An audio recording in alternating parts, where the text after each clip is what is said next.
வளர்ந்து வரும் சென்னையில் வாழ்வாதாரத்தை தொலைத்த குடும்பங்கள்.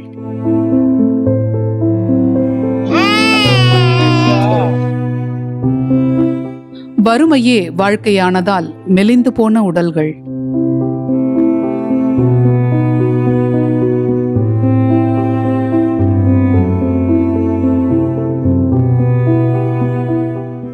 எப்போது இந்த வாழ்க்கை மாறும் என்ற தவிப்பில் ஏங்கி நிற்கும் கண்கள்.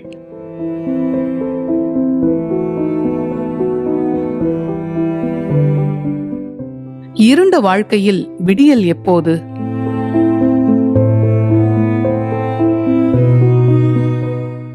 பல கேள்விகளுக்கு விடை கிடைக்க அவர்களோடு அமர்ந்து உரையாடினோம்.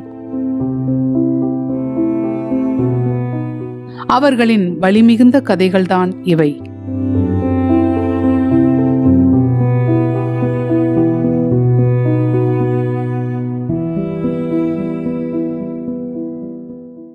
இப்போ இங்கே எவ்வளோ வருஷமா இருக்கீங்க? நான் 44 வருஷமா இருக்கிறேன். எனக்கு பிறந்து வளர்ந்தது எல்லாமே இந்த ஊர் தான். இங்கே எல்லாருக்கும் வீடு கொடுத்தாங்க. இந்த மாதிரியே நிறைய இடத்துல நான் தான் போய் பேசுவேனே. சிலம்பொண்ட ஆஃபீஸில், பாலகங்க கிட்ட, நிறைய அதிகாரிங்க கிட்ட பேசிக்கிறேன். எல்லாத்துலேயும் பேசுவேன். ஆனால் கடைசியில் எனக்கு எப்படி வீடு வராமல் போச்சுன்னு எனக்கு தெரில. கடைசியில் எங்கெங்கேயோ போய் பார்த்தா எனக்கு வீடு கிடைக்கல. என் குடும்பம் மட்டும், எனக்கு 2 ஆம்பளை பசங்க, ஒரு பையனுக்கு கால் கிடையாது. என்ன மாதிரியே அவனுங்க கால் இல்லை. எனக்கு என் பையனுக்கு 3 வருஷத்துக்கு முன்னாடி ரத்த குழ அடைப்பாகி கால் எடுத்தாங்க. கல்யாணம் பண்ண பேர் தான். அவனுக்கு ஒரு பொம்பளை பிள்ளை, அவனுக்கும் எதுவுமே கிடையாது. இன்னொரு பையங்கிறான், அவனுக்கு 2 பசங்க, அவனுக்கும் எந்த வீடு வாசலும் இல்லை. எனக்கும் கால் கிடையாது. இந்த ரோட்டில் தான் மழை காற்றுல லோல் பட்டுனுக்குறோம். நான் எங்கே போகிறதுன்னு தெரில. அதில் அதோட கம்மு நான் சாப்பாட்டுக்குலாம் என்ன பண்ணுறீங்க? இங்கே சாப்பிட்றதுக்குலாம் எப்படி? சாப்பிட்றதுக்கு முடியலன்னு சொல்கிறீங்க. அவங்க வர்றவங்க போகிறவங்க சேர்ந்து போக முடியாது, எந்த வேலைக்கும் போக முடியாது. 7 மாதம் தான் ஆகுது ஆக்சிடென்ட் ஆகி. கையெல்லாம் பிளேட் வச்சுக்கிறாங்க. ஆக்சிடென்ட் ஆகி இதெல்லாம் பிளேட்டு சுத்தமாக தூக்க முடியாது. இப்போ ரொம்ப சாப்பாடு கஷ்டப்படுறோம். வரவங்க பொறுமை யாராவது ஹெல்ப் பண்ணாங்கன்னா அது யூஸ் ஆகும். நம்மளுக்கு கஷ்டமா இல்லையா இங்கே இருக்க முடியல ராஜா? கஷ்டம் இல்லாமல் இருக்குமா? மழை பெஞ்சா கடை ஓரத்தில் படுக்கணும். ரொம்ப கஷ்டமா இருக்கு. கஷ்டம் இல்லாமல் எப்படி எப்பா இருக்க முடியும் சொல்லு ராஜா? வாழ்வாதாரத்தையே இழந்துட்டு உக்காந்துக்கிறோம். கஷ்டம் இல்லாமல் எப்படி ஐயா இருக்க முடியும்?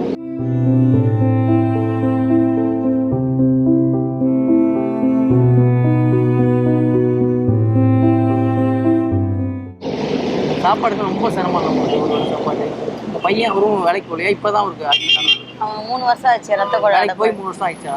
ரத்த குழ அடைப்பாகி 3 வருஷம் ஆயிடுச்சு. அதில் கால் எடுத்து 3 வருஷம் அவங்க வேலைக்கெல்லாம் எங்கேயும் போகிறதில்ல. அப்படியே இருக்கிறான். கோயிலாண்ட நெருதாண்டு கோயிலாண்ட உட்காந்து இருப்பான். இங்கே வந்து கொஞ்ச நேரம் உட்காருவான். நான் எதனா கொடுத்தா வாங்கி போவான். அப்படிதான் போயிடுது. 4 பேருக்குமே இந்த சாப்பாடுனா எந்த வருமானம்? இங்கே 4 பேர் சாப்பிடுவோம். 4 பேர் இங்கே 4 பேருமே சாப்பிடுவோம். 4 வேளையும் சாப்பிடணும். அதுக்கு யாருன்னா கொடுக்குறாங்க, வாங்கிக்குவாங்க. அதை வச்சு சாப்பிடுவீங்க? இருக்கும் போது சாப்பிடணும், இல்லாத போது பட்னியாக தான் இருக்கணும். அதுக்கு என்ன பண்ணுறதுப்பா? நான் சம்பாதிக்கும் போது நான் என்கிட்ட இருந்தது, நான் எல்லாத்தையும் பார்த்தேன். இப்போ என்கிட்ட வருமானம் இல்லை, எனக்கு எந்த தொழிலும் எல்லாம் உட்காந்து நிற்கிறேன். அவ்வளோதான். உங்களுக்கு என்ன தொழில் இல்லை? ஏதாவது பண்ணியிருக்கீங்களா? தொழில் பண்ணியிருக்கீங்களா? நான் வந்து முதல்ல கான்ட்ராக்டில் வேலை செஞ்சுருந்தேன் ரயில்வேல. அதுக்கப்புறம் நின்று ஆட்டோ ஓட்ட கற்றுக்கேன். ட்ரைனிங் எடுத்து ஆட்டோ ஓட்டினேன் 3 வருஷமா. பாண்டிச்சேரி சவாரி போன இடத்துல இந்த மாதிரி ஆயிடுச்சு.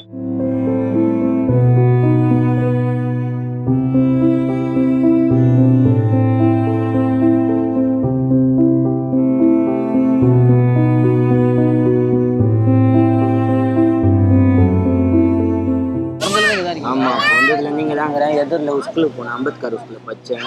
இப்போ நானே நின்ட்டேன் அம்மாண்ட சொல்லிட்டு. சரி வேலை செய்வேன். எனக்கு தெரிஞ்ச வேலை ஒரு 2-3 வேலை தெரியும். லோடு வேலை தெரியும், ஆட்டோ ஓட்டுவேன், கொஞ்சம் மெக்கானிக் வேலை தெரியும். அவ்வளோ மேரேஜ் ஆயிடுச்சா? மேரேஜ் ஆகி 2 கல்யாணம், 2 குழந்தை இருக்கு. 2 குழந்தை இருக்கா? அவங்க குழந்தைங்களாம் சாப்பாடுலாம் எப்படி என்ன பண்ணுறீங்க? குட்டி குட்டியாக இருக்காங்க 2 குழந்தைங்க. ஆட்டோ ஓட்டுவேன். நான் நல்லா முடிஞ்சே இருக்கேன். இதுதான் வேறு இடத்துல போனால் இப்போ பாட்டுன்னு வண்டியை ஓட்டினா குடும்பத்தை பார்த்துன்னு அப்படி இருக்கு. யார் யார் இருக்கீங்க இங்கே? உங்கள் அம்மா அப்பா வேறு யாரும் இருக்காங்க? எனக்கு ஆயாக்குறாங்க. அண்ணனுக்கு ஆண்டி கப்பு ஓட்டினேன். அண்ணன் ஒய்ஃபு. இவங்க எல்லாருமே நீங்கள் தான் பார்த்துருக்கீங்களா? ஆமாம், நாங்கள் எல்லாருமே இங்கே தான் படுத்துருக்கீங்க? எல்லாருமே இங்கே தானே படுத்துருக்கோம். நைட்டில் உங்களுக்கு கஷ்டமா இல்லையா? நைட் டைமில் பட்டாங்க யாருக்கிட்ட சொல்லிட்டு 50 அங்கே தான் போகிறோம். பீச்சுக்கு தான். அங்கே போய் என்ன பண்ண போறீங்க? அங்கே போய் கடலில் அங்கன்னா இன்னும் பத்துன்னு இருக்கும். அங்கே தான் தூங்குவீங்களா? எப்போதுமே நைட்டில் ஏதாவது நான் ஒரு இடத்துல நான் அடியாரி பீச்சு இல்லைன்னா பாரிஸு அந்த மாதிரி பச்சை குழந்தைங்க சரியாக தூங்குவீங்களா? ஆமாம், பிள்ளைங்களை படிக்க வைக்கணும். அதுதான் நம்மளுக்கு. இப்போ கவர்மெண்ட் காப்பகம்னு ஒன்று காப்பகம் அதெல்லாம் தெரியும். இப்போ கவர்மெண்ட் காப்பகம்னா நீங்கள் அங்கே தங்கிக்கலாம் போயிட்டு உங்களுக்கு எல்லாமே நீங்கள் அங்கேயே குளிச்சுக்கலாம், அங்கேயே தங்கிக்கலாம் எல்லாமே இல்லை. அதெல்லாம் தெரியுமா உங்களுக்கு? இருக்குது தெரியுமா? தெரியாதா? தெரிஞ்சுன்னா அங்கே போவீங்களா? அப்படிலாம் போனால் எப்படின்னா இல்லை எல்லாருமே ஃபேமிலியோட அங்கே போகணுங்களான்னு கேட்குறேன். ஃபேமிலியோடனா அண்ணன் ஒய்ஃபு அண்ணன்லாம் வரமாட்டேன். அவங்களெல்லாம் எப்படி அங்கன்னா போயிடுவாங்க. அவன் ஏறினே அவனுக்கு எந்த வேலையும் தர மாட்டாங்க. அண்ணனுக்கு வாட்ச்மேன் வேலைக்கு போனாங்க, அதுலேருந்தே அனுப்பிச்சி விட்டாங்க. இதில் ஏன்னா காலையில் ஒரு காலி வருமானத்துக்கு கொஞ்சம் இது பண்ண போவேன். குழந்தைங்களாம் நல்லா படிக்க வைங்க. மூணு பேரும் பொம்பளை பிள்ளைங்களாமா? இல்லை, 1 பையன் 2 பொண்ணு.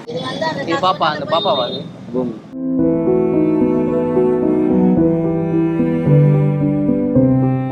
சாப்பாடு எல்லாம் என்ன செய்றீங்க? வேலைக்கெல்லாம் போறீங்க? சாப்பாடு பூ காட்டுறான், நீங்களாம் நாய் மாதிரி கஷ்டப்படும் கூலிக்கு. அண்ணாட காசு நாங்கள் சாப்பிடுவோம். அதை வச்சு தான் பசங்களாம் படிக்க வைக்கிறீங்க. பசங்களாம் படிக்கிறாங்க? அதெல்லாம் கார்பரேஷன் தான், ரோட்லாம் கிடையாது. நீங்கள் எத்தனை வருஷம் இந்த இடத்துல இருக்கீங்க? நான் சொல்றேனே, எங்கள் தாத்தா காலத்துலேருந்து அவங்க அப்பா அம்மா காலத்துலேருந்து இருக்கிறோம். அந்த நாள்லேருந்தே இருக்கிறோம். இப்போதான் நாங்கள் ஆள் பட்டு என்னங்க ஒன்றுக்கு என்ன கற்ற பிள்ளைங்க, என் பிள்ளைங்க தான் அந்த பசங்க இதுங்கெல்லாம் அதுக்கேற்ற பிள்ளைங்க அப்படி வாழணும். இப்போ குளிக்கிறதுக்கு பசங்களாம் இருக்காங்களா? குளிப்பாட்டுலாம் எங்கே போவீங்க? பப்ளிக் பாத்ரூம்ல அங்கே போய் குளிச்சுட்டு வரோம். அங்கே தான் குளிச்சுக்கிறீங்களா? என் நிலைமை அப்படிதான் இப்போ குளிச்சுட்டு வந்தேன் இன்னைக்கு. பப்ளிக் பாத்ரூம்ல குளிச்சுட்டு வரோம். இல்லை இப்போ இங்கே குட்டி குட்டியாக குழந்தைங்க இருக்காங்க. சரி, நைட் டைமில் எதுவும் என்ன சொன்னீங்க? அதுதான் பயம். இந்த நாய்ங்க கூட இருக்கிறதுனால நாங்கள் தூங்குவோம். அந்த நாய்ங்களையே இது பண்ண நம்ம என்ன பண்ண முடியும்? நாய்ங்க என்ன கிட்ட இல்லை இப்போ நாய்ங்க இருந்தால் அங்கங்கே வெறி பிடிச்சிருக்குன்னு சொன்னால் நாய்ங்களை கடிச்சிருது குழந்தைங்களாம். நீங்கள் நாய்ங்களை பக்கத்தில் வச்சுட்டு படுத்துறீங்க, அது பயமா இல்லை? உண்மைதான் நீங்க சொல்றது. வெளி ஒருத்தர் மொத்தம் வந்து பக்கத்துல பொம்பளை பிள்ளை பார்க்கல வருவான்ற ஒரு உணர்ச்சி நாய் கொலைக்கு அவ்வளோ. அது வேணா உண்மைதான். நீங்க சொல்ற நாய் இதுக்கு அது உண்மைதான். பச்சை பிள்ளைங்களா இருக்காங்க. அவங்க வீட்டுல இருந்து சம்பவம் நடந்து வீட்டுல நாங்க ரோட்ல இருக்கிறோம். ரோட்ல இருக்க பாதுகாப்பு வேணும், அதுக்கோசம் நாய் இருக்கு.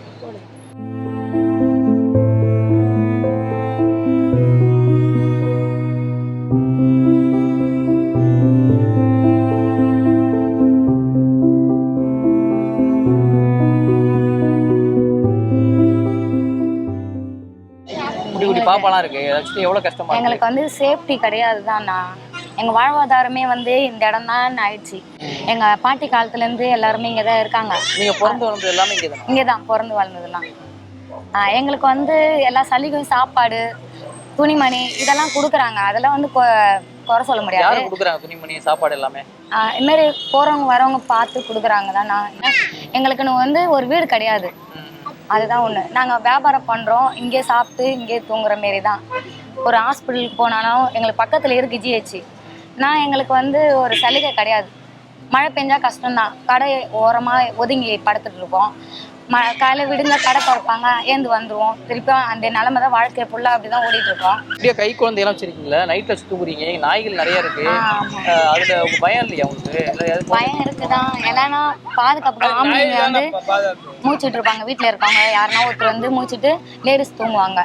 அதே மாதிரி நாங்க கொஞ்ச நேரம் தூங்கின பிறகு அவங்க கொஞ்சம் தூங்குவோம். அந்த மாதிரி தான் பாதுகாப்போட. ஒரு குடும்பத்துல பெரியவங்க எல்லாம் இருக்காங்கல்ல, அவங்க மூச்சுட்டு இருப்பாங்க, பார்த்துப்பாங்க.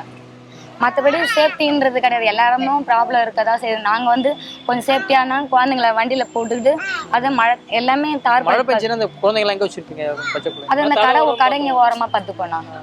இந்த கோயில் கடை இந்த ஓரமாக தான் இருக்கும். நான் பிறந்ததுலேருந்து 29 வயசு ஆகுது எனக்கு. இங்கே நான் இருக்கேன்.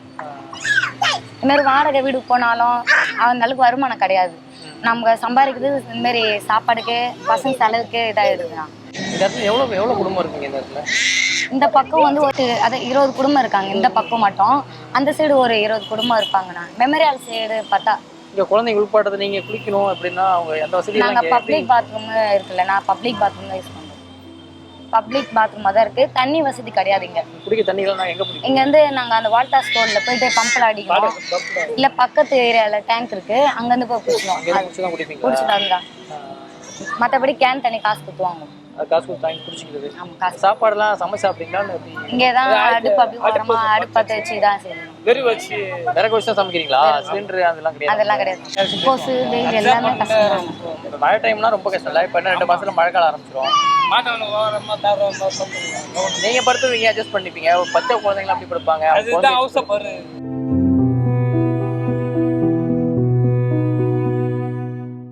சொந்த ஊரே இங்க இதுதான் சென்னை சென்னை தான். வேற ஏரியால இருந்து எங்க வந்துறீங்களா? சென்னையில தான்.